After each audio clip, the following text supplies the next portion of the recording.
Hey everyone, Studfit and Antilev here. We are doing a new segment called Driver of the Week. How many times have you clicked on a driver hoping to see some additional information about them because you're about to throw a ticket? And you're like, before I put this ticket, I just want to know a little bit more about this driver. Well, here you go, Driver of the Week. Essentially, we're going with some of the drivers that have been around for a while and giving you an insider's look as to what their coverage looks like. And that way you can be able to make better decisions around tickets, rubies, coins, whatever. So this resource is here now, and technically we're recording this in November of 2021. But hopefully this should stay true, give or take a track or two. Be available for the future, in future years, and allow you to be able to make better decisions going forward. So we'll start with Mario Hakama. So he debuted in 2019. He was the first Coinbox driver. He now today, as of this recording, he has 17 total tracks, 5 of which are city tracks. When we look at what those total tracks look like, we have Mario Racing, who has 4 tracks available, level 1 overlap with Mario Hakama, and at level 6 he has a total of 5. For Mario Halloween, he has a total of 4 that are available regardless of what level. It's him being Lucky 7, you want to be aware of that. Anytime you're going with a Coinbox versus Lucky 7, most cases you're going to go with the higher level, but even then, Coinbox is king. So you may not have to worry about really any of these skills, but we're laying it out there for your reference there. And who knows what might change in the game as we review this information in the future. Mario Santa, 2 tracks at level 1 all the way up to level 6, with a total of 3 tracks at level 6. And then Classic Mario, he's got 3 tracks overlapping with Mario Hakama at level 6. We have Mario Baseball, 3 tracks there. Luigi Lederhosen, 1 track at level 1 all the way up to level 6. And then at level 6, he's got 3 tracks overlapping with Mario Hakama. Party Time Lakitu, he's got 3 tracks overlapping the whole way across the board. And then DK Junior SNES. He's got 2 tracks overlapping at level 1 all the way up to level 6. And then at 6, he's got a total of 3 overlapping tracks. So, again, none of these skills compared to Coinbox will really trump. So you should be able to hopefully use Mario Hakama on all these tracks. But the real ones to keep note of is which ones does he have overlap with other Coinbox drivers. So, as of right now, Mario Tuxedo, he's got 2 overlapping, Mario Circuit 1R and Mario Circuit 1T. For King Boo Gold, he's got 2 tracks overlapping with Ghost Valley 1RT and Rainbow Road T. So those are the 2 Coinbox drivers that have 2 overlap. These are the ones probably, if you have strong investments in, you might want to not invest in Mario Hakama.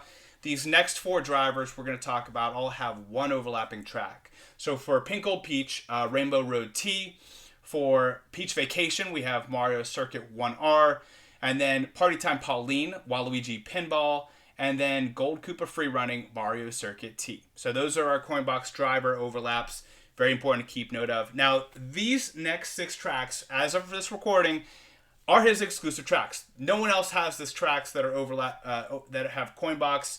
And that's why these are so important. These are your exclusives. These are the ones you would want to invest in Mario Hakama if you did not have great coverage on these 6 tracks. So we're talking about Mario Circuit 1, Remix Mario Circuit 1RT, Mario Circuit 2, Bowser's Castle 1T, Mario Circuit 3R, and Waluigi Pinball R.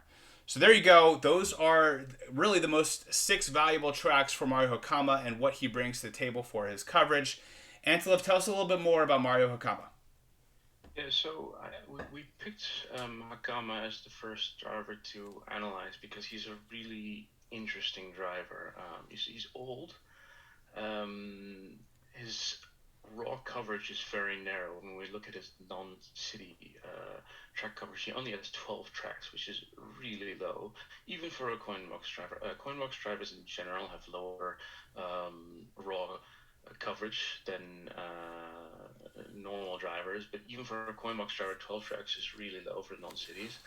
On the other hand, he has got 6 exclusive, which is the 3rd most for any Coinbox driver. I think first is Gold Koopa Freerunning with 9, and the second is Santa Bowser with 7. So you think, okay, maybe actually he's worth investing in because remember when we were talking about investments for our inventory, for the all-around strength of our account, we're not looking at how many tracks is he top shelf on, how many tracks does he have, but how many tracks will we use them on?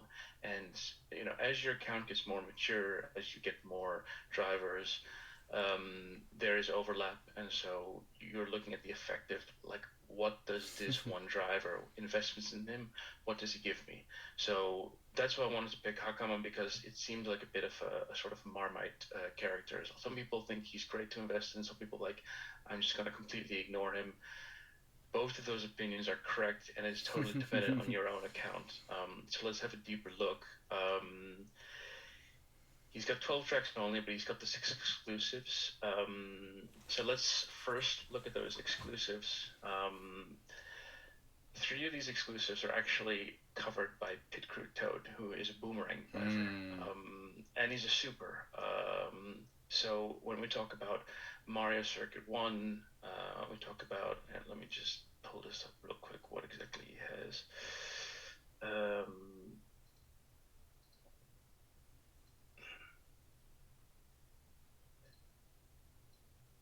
Mario Circuit 1, Mario Circuit 2, and RMX Mario Circuit 1 RT. And especially on these SNES courses, which are shorter courses, less item boxes. A boombox is really a big advantage here, So even when you have a single capped coin box driver high end versus a triple capped super driver at the same level, you almost think that the boombox driver has maybe a higher scoring potential because it's basically like, yeah, one boombox and then maybe some other frenzy and you're done.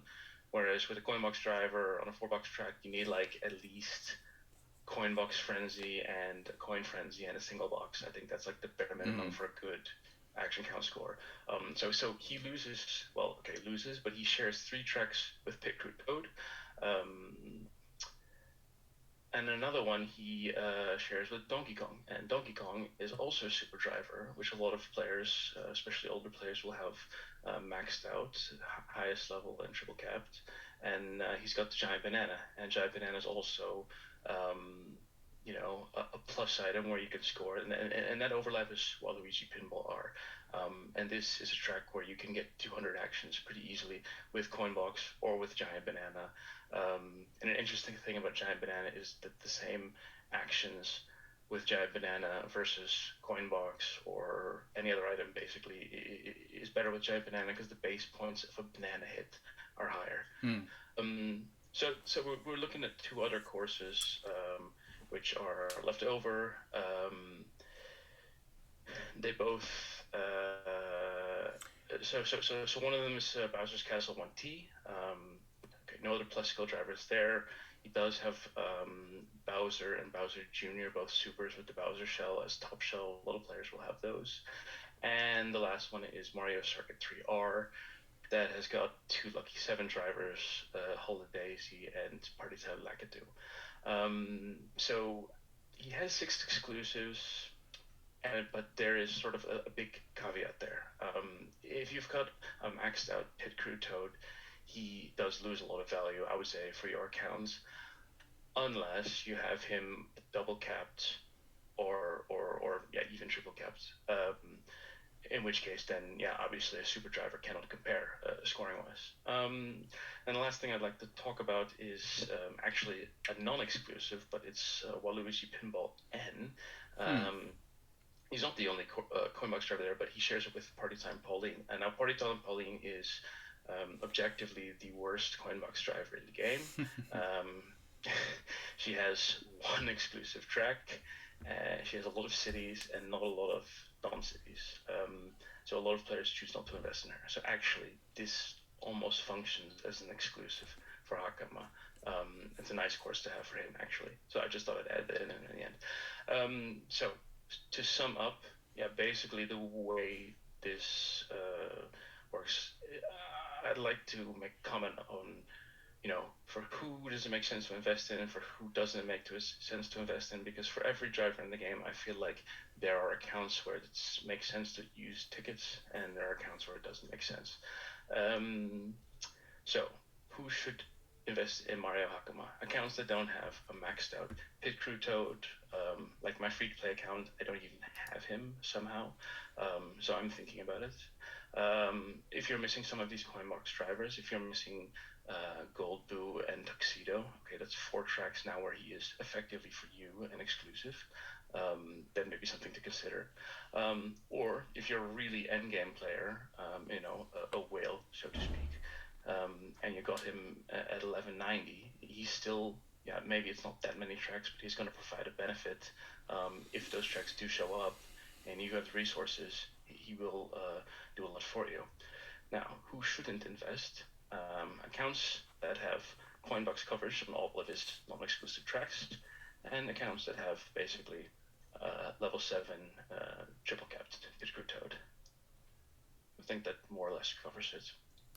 What about you, Studfit? How do you have him on your account?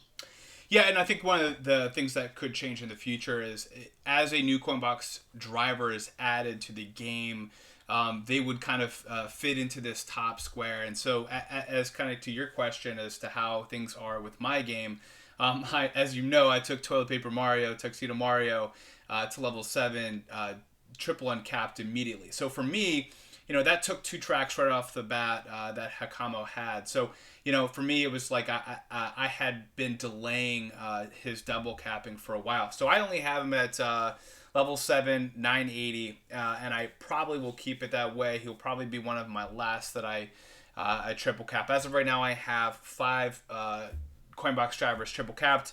I think 4 are on this Coinbox driver overlap. So, for me, I will say that I don't have Party Time Lattice.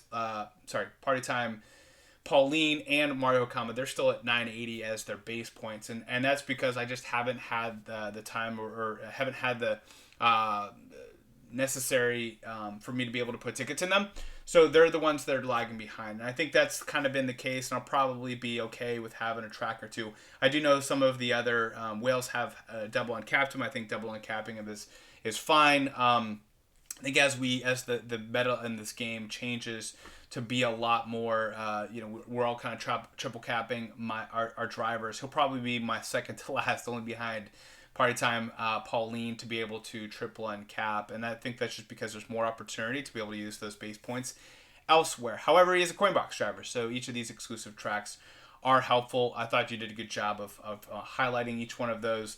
He's an old driver, and although he's probably not going to get too many new tracks, it'll be just a matter of time before his tracks that he does have become even more Coinbox heavy, or more people start to eat it into his value. So I think overall he's a bottom of the barrel of the best skill. So he's the worst of the best. Yeah, no, I think that makes sense. Like the thing is, if you already have him at double capped, he will come in useful for you.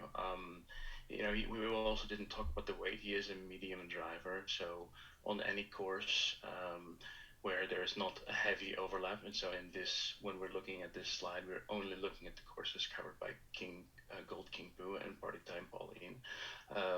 He will be equal in terms of hitbox. And then you look at, he's got a course overlapping with Gold Koopa Freerunning. Gold Koopa Freerunning is light, so he has 15% smaller hitbox. So actually using Hakama there is an advantage. Yeah, for my accounts, on my main account, he's level like 2 or 3, whatever we got from free things. I've completely ignored him, and to be honest, there have been occasions where that has hurt. I have to use Metal Mario on Waluigi Pinball R. Wow.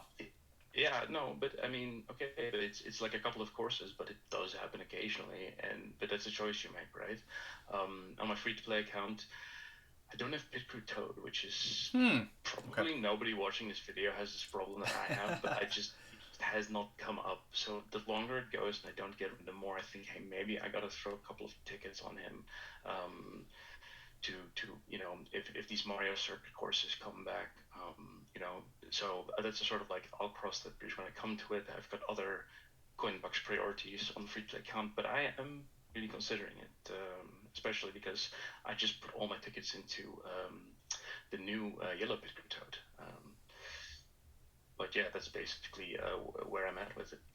Yeah, so that's my personal assessment, my own accounts. But yeah, I mean, take your account, look at what you have, what you don't have, look at what he actually gives you. And I really want to stress this for everybody. When you look at your account and you look at what kind of investments you want to make, look at what every item gives you. What is the marginal gain? If you put a ticket on this, or 3 tickets, or 5 tickets, or whatever, how many tracks get upgraded? What are they? What are the plus skills? And so yeah, take what we're doing here, apply that to your own account, and hopefully you can make good decisions yourself. There you go. So that's our first driver of the week, essentially helping you understand a little bit more about, in this case, Mario Hakama and what his tracks bring to your account, and help you understand as you're looking at your own inventory, especially those Coinbox drivers, which ones you already have at high levels, and that way you can be able to get the most from your account. So good luck out there, guys. Until next week, hopefully the frenzy luck be with you. Thank you.